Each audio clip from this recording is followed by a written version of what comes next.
Hussein, I was, in your country not too long ago, and I've got a bone to pick with you people. With regard to coffee specifically, Let's go. could not find a damn good cup of coffee anywhere to save my fucking life. Yeah, I think in London, like a lot of the sort of coffee you get from your Pratts and all the other chain places, they're not great. They're like some of them are not bad, but like on the whole, they're not amazing. You sort of get them for the sake of getting them. I now like brew my own at home before I go, but I would usually just kind of go to Pratt to get like an Americano or something, which would be to just get me through like the morning. That being said, there are like a few places that are like pretty good. I think it's more of a case of like you really have to sort of know where you're going. So like if you want a good cup of like espresso or you want a good Americano or something like that, then like you should go to Grind Coffee House. I don't know whether you went there. I did not. This episode is actually sponsored by Grind Coffee House. Yeah, exactly. No, I can't write that commercial. No. Subscribe now. They actually do have a fucking subscription service. I'm not even joking. They launched one during the pandemic. They have a fucking subscription service. They should pay me. They should give me like pods to do that. But also, I was going to say that near the Trashfuture studio, in fact, right next to it, there's a pizza place. But that pizza place also does coffee, and it's like really fucking expensive. Like every pizza place, yeah. Pizza and coffee, the classic combination. So many possible worlds, but we got this one. So many possible worlds, but we got this one. Welcome to the worst of all possible worlds, the first and only podcast that is a combination pizza/coffee place. I'm the worst of all possible AJs. I'm the worst of all possible Brians. And I'm the worst of all possible Joshes. And we're back that was a good intro. We do our best here. We're experts. We get paid for this. I have espresso shooting out of my eyeballs. Let's fucking go. We love when our guests praise us, and we love to praise our guests because this week, joining us for yet another installment of Whit's Endless Summer, the ongoing subseries of The Worst of All Possible Worlds, in which we recap There we go. Children's radio drama Adventures in Odyssey. We have the one, the only, Hussein Kesvani. Hi. Hussein, welcome. Hi, thank you for having me on. Thank you for, it's been the challenge of like trying to get a time to record this. This is like real fellas hours because my wife's asleep. Yeah. And I would not have been allowed to do this. The lads are out tonight. I would not have been allowed to do this in any other situation except for this particular moment. So I'm really glad that I get to do this. Well, we're glad to have you joining us for this magical moment because when we do these episodes of Whit's Endless Summer, we tend to find that some of the most interesting discussion that we have is with people who have some sort of relationship with evangelical Christianity, even if they themselves don't come from that tradition. And I think before we start, getting into the episodes, which we of course will do, I'd love to hear a little bit from you, Hussein, about sort of what your background is with evangelicalism, sort of your experience with it. And then maybe also just a little bit about like what listening to these episodes felt like for you. So I don't know if I have a direct relationship with like American evangelical Christianity, except for in like a very limited setting. So to address that first, I did a master's degree over the lockdown, like lots of other people. I did it in digital anthropology, but I've also been very interested for a very long time in religion and technology and the ways in which like they intersect and the ways in which like digital culture kind of influences particular types of religious culture. And so my master's thesis was on, part of it was on religious conversion and the conversion of Christian conversion or converts to Christianity. And how that was sort of taking place online. I spent part of it in VR chat,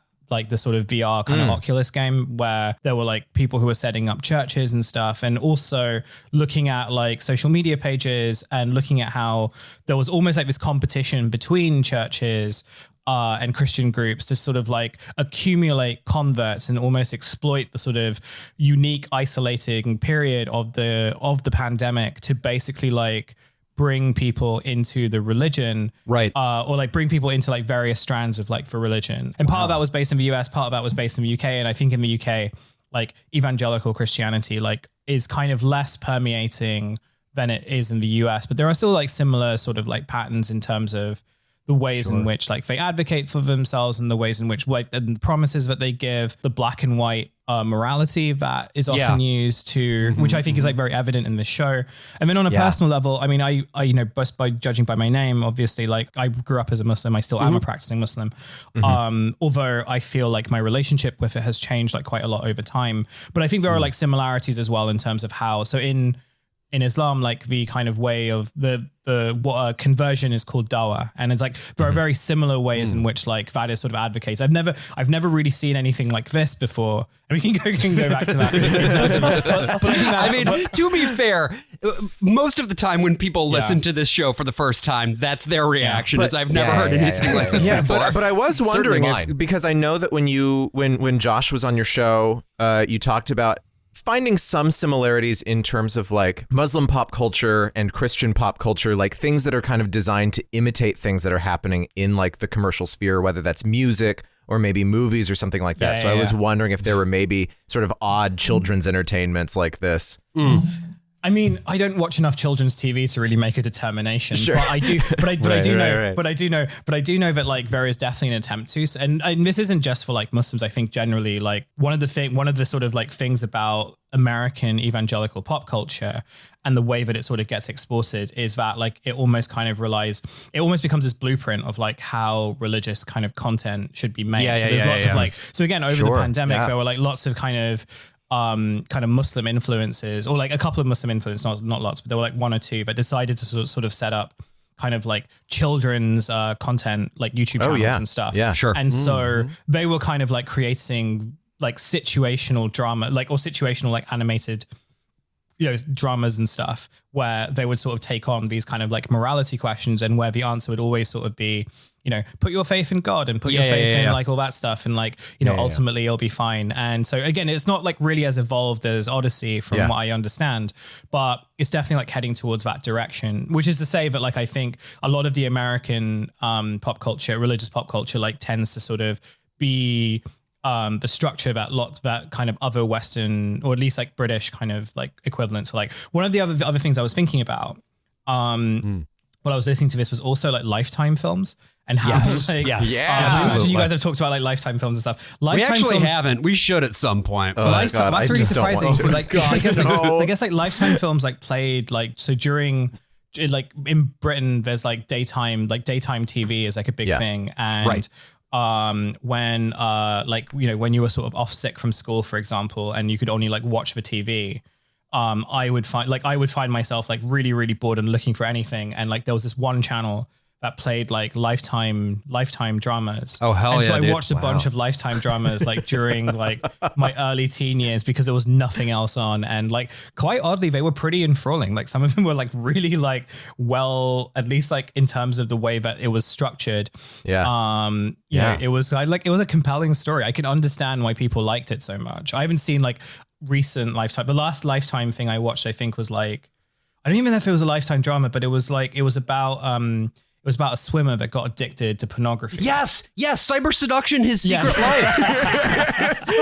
Our listeners may not know this, but Josh is obsessed with this shit. Hallmark movies, Lifetime movies. Cyber seduction specifically got cataloged by Something Awful back in the day. They did a recap of it. That was like an old piece of content. Anyway. See, when I was a kid and I was staying home during the day, it was...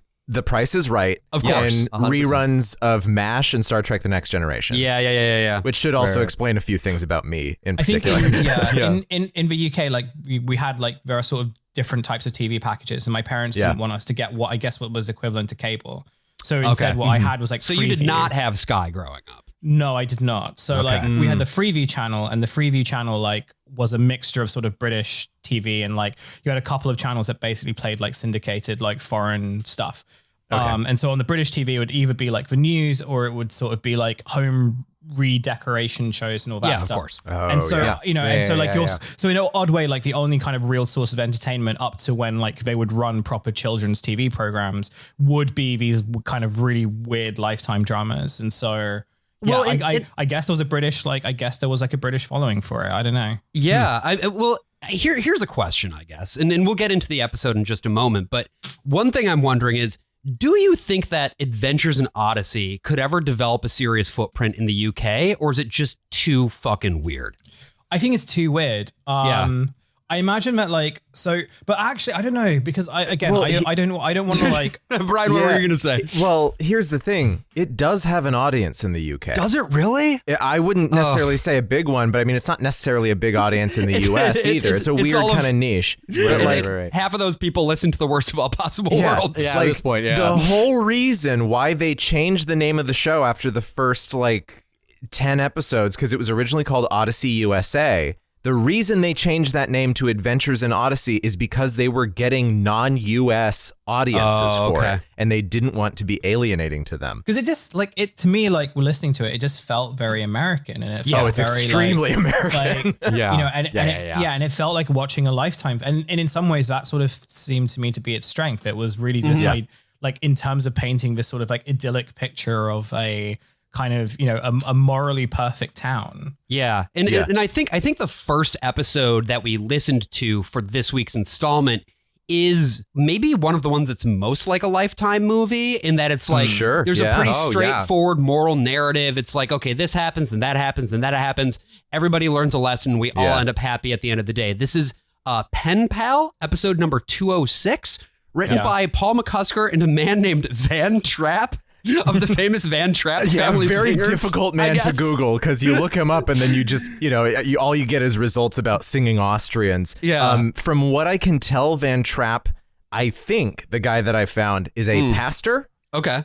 This is the only episode of Adventures in Odyssey that he's written. I don't know if he had some other association with Focus on the Family. I'm wondering if they brought him in perhaps because maybe he has a child who's blind or is blind himself or something. Obviously, this is a radio drama. They've developed a degree of popularity among blind audiences, even non-Christian audiences, because it's the only game in town. No one else is making radio dramas in 1992, Not in the U.S. Right. No.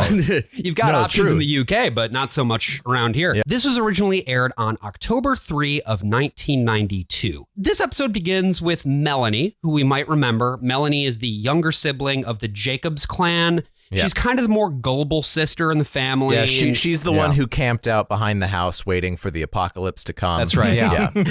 And she has a new pen pal. She's been writing to this pen pal named Jenny. How nice. Yeah. And also, we really need more characters named Jenny in this show. Yes, we do. There's Whit's dead wife. Then there's the small child he met who may have been the reincarnated ghost of his dead wife. That's right. Then there's his granddaughter, Jenny, who I don't think we ever actually featured on the show, AJ, but she is the sister of Whit's grandson, Morty, or whatever the fuck his name is. Oh, fuck off.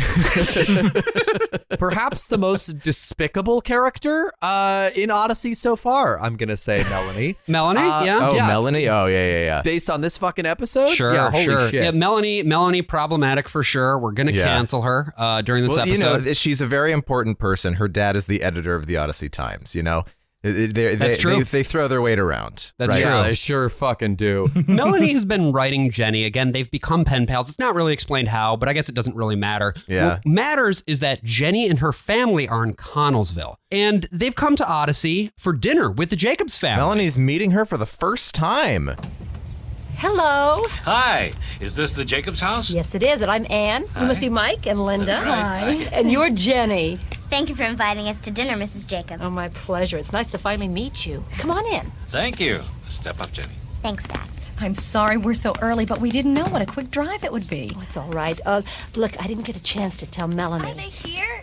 Oh, hi. Melanie, this is Mr. and Mrs. Roberts. Hello, Melanie. Hi, Melanie. And this is Jenny. Hi, Jenny. Her hand is right in front of you, Jenny. Oh, there. Nice to finally meet you, Melanie. Yeah. I'm sorry, but I didn't get a chance to tell Melanie. Oh, boy. Tell me what?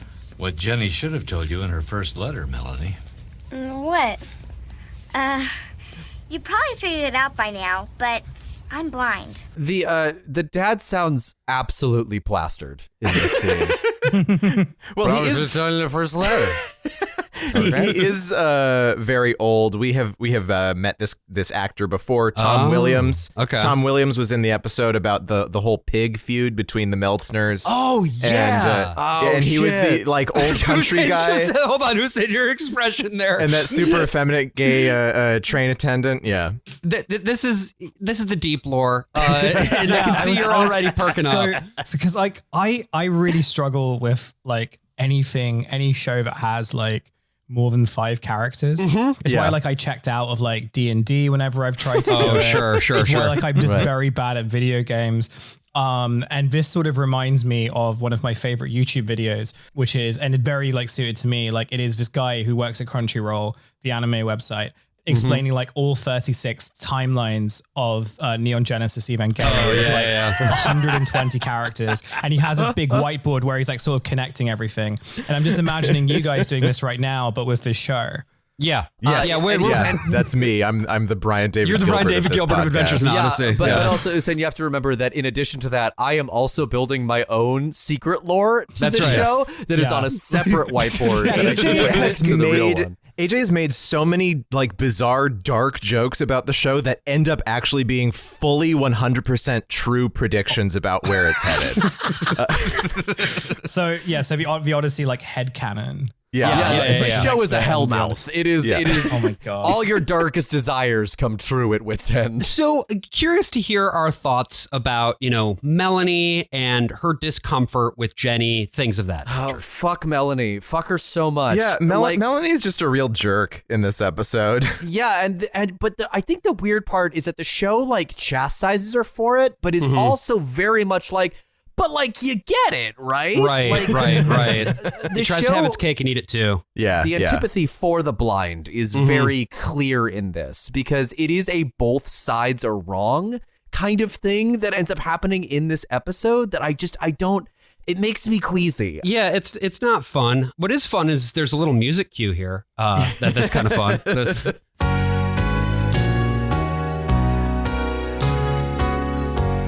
We're learning about the blind. It's very funny. Obviously, this is not John Campbell. This is another one of the semi-regular composers on the show. I get real deep in the deep lore, Hussein. I apologize in advance, but this music was written by Pat Woodland. Another episode where we noted his music specifically was the same episode that Tom Williams was in, the Feud for Thought episode with the pigs and everything that had the little like. So every time we have a weird sting, we have this guy to thank. This basically, guy, apparently. Also, Jenny's mom, I just wanted to point out, is an actress named Vaughn Taylor, who is in a few soap operas here and there. Not to be confused with the male actor Vaughn Taylor, who was active like 30 years earlier, who was in Psycho and Cat on a Hot Tin Roof. This was the mom in Focus on the Family's live action and cartoon video series McGee and Me.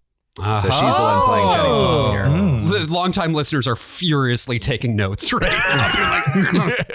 But there's the thing about this episode that I think is most frustrating, apart from the ableism, is that it's so clearly about a young girl battling with her own homosexuality. And just it absolutely refuses to engage with that on any level. It's because it's not about that, AJ, but that's fine. That's an interesting reading. I actually have some sympathy with this because this was obviously the first episode. This was the first episode of this show that I have never experienced before, and I did not like research beforehand. So when the episode was opening, I was just like, okay, yeah, something's sort of going on here. Like the fact that she's sort of so conscious about like what this girl thinks about her and whether she's dressed right and stuff, and like and it's not to sort of be like, oh, like immediately there must sort of be this kind of like romantic connotation to it, but at the same time I was just kind of okay, like this sort of seems to represent like a more significant relationship for her, one that seems to kind of be an elevation of a friendship. And so her reaction to the blindness, the way that Melanie sort of approaches that, or like the way that at least she expresses that initially, seems to almost be one of betrayal, right? Sure. There seems to be something like a lot deeper into that, which like even beyond the sort of like, is it romantic or is it not? Like the show doesn't really engage with that either, because it can't really engage with it. The problem with these types of programs is that they can't really afford to sort of go beyond black and white morality. And so you sort of know going in, but like, okay, you know that one person sucks and one person is good, but the person that sucks is going to be good at the end of it. So like it's chill. Right. Well, and in this case, it's not so much that Jenny sucks. It's just that it's Melanie sucks. Melanie sucks.